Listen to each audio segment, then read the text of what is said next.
মায়েরা সারা বছর আমাদের জন্য রান্না করে থাকে, তাদের তো আলাদা করে ছুটি বলে কিছু হয় না। সম্পর্কের মধ্যে টাকা পয়সা আছে, সম্পর্ক ভালো থাকে না। নমস্কার সবাইকে, আমি সুস্মিতা। আমাদের নতুন আরো একটি ভিডিওতে তোমাদেরকে অনেক অনেক স্বাগত জানাই। আশা করি তোমরা সবাই খুব ভালো আছো। দুর্গাপূজা শুরু হয়ে গেছে। আমার তরফ থেকে তোমাদের সবাইকে শারদীয়ার অনেক অনেক শুভেচ্ছা। তোমাদের দুর্গাপুজো খুব ভালো কাটুক, খুব আনন্দ করো। আজকে ষষ্ঠী, এখন বাজে সকাল 9টা। কালকে আমরা রাতে ঠাকুর দেখতে বেরিয়েছিলাম, ফিরেছি তখন ভোর 4টের সময়।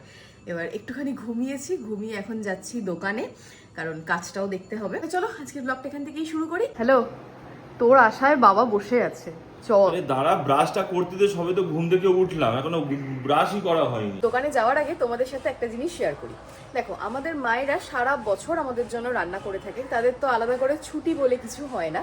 তো সেই জন্য এবারে আমরা ডিসাইড করেছিলাম যে এই বছর দুর্গাপুজোর সময় বাড়িতে কোনো রকম কোনো রান্নাবান্না হবে না। মানে ভেবেছিলাম যে হোম ডেলিভারি যারা করেন তাদের থেকে খাবার দাবার নিয়ে আসবো, কিন্তু সেক্ষেত্রে দেখলাম মানে যে পরিমাণ আমরা চার্জেস দিচ্ছি, তাতে মানে আমরা যেরকম আইটেমগুলো চাইছি সেই আইটেম আমরা পাচ্ছি না। আর ওনারা একটা ফিক্সড আইটেম করেছে, সেই আইটেমগুলোর মধ্যে থেকে আমাদেরকে চুজ করতে হবে, যেটা মানে আমাদের জন্য একটু অসুবিধার কারণ হয়েছিল।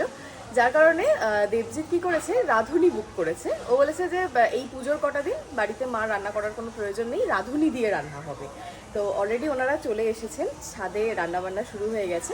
আমি পুজোতে দুই বাড়ির মাকে বলেছি, আমার শাশুড়ি মা আর আমার মা দুজনকেই বলেছি যে তোমাদের পুজোতে কোনো রান্নাবান্না করতে হবে না, একটা কাজ করো, আমি তোমাদের রান্নার সমস্ত ব্যবস্থা করে দেবো। ওই জন্য আমি একটা হালাইকর মানে ঠিক করেছি যে পুজোর এই কদিন রোজ আসবে তারা দুজন, একজন হালাইকর একজন হেল্পার, যার রোজকার মেনু হবে মানে আমরা যে যা খেতে চাইবো সেটা রান্না করে দিয়ে যাবে, সেটাই ওরা বাড়িতে রান্না করে দিয়ে যাবে। চলো আমি তোমাদেরকে দেখাই একবার ছাদে কি রান্না হচ্ছে। আমার সিরিয়াসলি মনে হচ্ছে মানে সেই আমার বাড়িতে যখন কোনো অনুষ্ঠান হয় যেরকম হয় না, উপরে রাঁধুনি রান্না করছে, বড় বড় কড়াই এসেছে, একদম ঠিক ওই রকম ফিল হবে।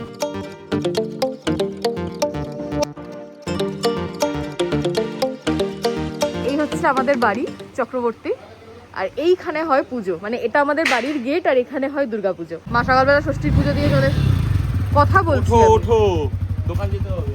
কদিন আগে ফেসিয়াল করিয়েছেন, ওই জন্য মুখটা পুরো ঢেকে নিয়েছে। আমাকে আজকে সবাই দিয়েছে তো চুপে ঠাকুর নগরে। হ্যাঁ, কি বলছে? কি লাগিয়েছো মুখে? তোমার মুখ এত পরিষ্কার, এত চকচক করছে কেন? আজকে কি আমার গোবর লাগিয়েছি। মাকে সবাই জিজ্ঞেস করছে মুখ এত পরিষ্কার চকচক করছে কেন, কারণ কদিন আগে তো ফেসিয়াল হয়েছে। দুপুরবেলা আসছি। সিনেমা দেখতে যাবি রাত্রিবেলা? হ্যাঁ যাবো। টিকিট কাটা হয়ে গেছে, কত? 150 টাকা করে দে। কেন আমি দিতে যাবো কেন? কি বাবার কাছ থেকে দায়িত্ব নিয়েছিলিস কি? সম্পর্কের মধ্যে টাকা পয়সা আছে, সম্পর্ক ভালো থাকে না। তো এখন বাজে 3টে, আমি কিছুক্ষণ আগে বাড়ি এলাম। আমাদের রান্নাবান্না মোটামুটি কমপ্লিট হয়ে গেছে। আজকের মেনুতে আছে শুক্তো, ডাল, দই কাতলা, আর তার সাথে চিকেন, সাথে ফ্রাইড রাইস বানিয়েছি। নর্মাল রাইস খেতে ইচ্ছা করছে না। এই হচ্ছে শুক্তো, চিকেন, ডাল, ওখানে আছে দই কাতলা, আর এদিকে চাটনি। এক রাত যদি ঘুম না হয় না, শরীর কেমন যেন একটা ম্যাচ ম্যাচ করতে থাকে। দুপুরবেলা লাঞ্চ করে উঠে একটু শুয়েছিলাম, কিন্তু ঘুম একদমই আসেনি। আসলে কালকে রাতে ওই 4:30 নাগাদ আমরা ঠাকুর থেকে ফিরেছি। তারপর আজকে সকালবেলাও তাড়াতাড়ি উঠতে হয়েছে, শপে কাজ ছিল, গেলাম, সব কিছু করলাম। আর মানে এখন ভালো লাগছে না, এবার যেন মনে হচ্ছে না শরীরটা ভীষণ টায়ার্ড লাগছে, শরীরটা ধুকছে। তো চা বানালাম, একটু চা, ফোকাস, ক্যামেরা ফোকাস।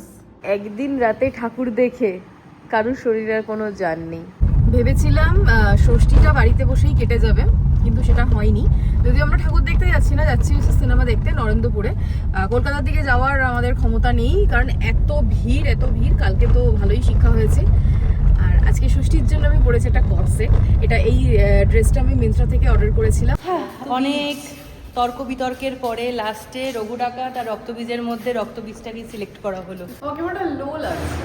কেন এত লো লাগছে? পুজোয় তোকে দেখেই এরা মনে হচ্ছে যে তোর লো লাগছে কেন? না, আমার ঘুমটা হয়। টিকিটটা আমি শেয়ার করে দিচ্ছি, কফি খেয়ে চলে এসো। এখন 10 মিনিট তো অ্যাডই দেবো।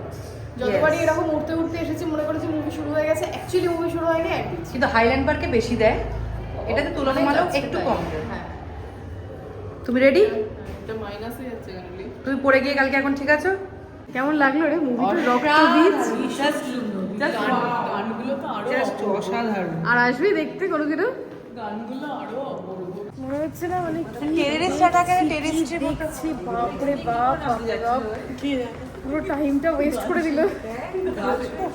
গার্লফ্রেন্ড পুরোনের মাথা খারাপ হয়ে গেছে। ট্রেলার দেখলাম, ট্রেলারে ভাট কিছু দেখায়নি। আর যখন আমি চেক করলাম, রিভিউ চেক করলাম 8.8, আমি ভাবলাম তো ফাটাফাটি সিনেমা। ওগুলো হচ্ছে সব পেইড রিভিউ। অনেক অনেক ধন্যবাদ দায়িত্ব নিয়ে ষষ্ঠীটাকে শেষ করে দেওয়ার জন্য।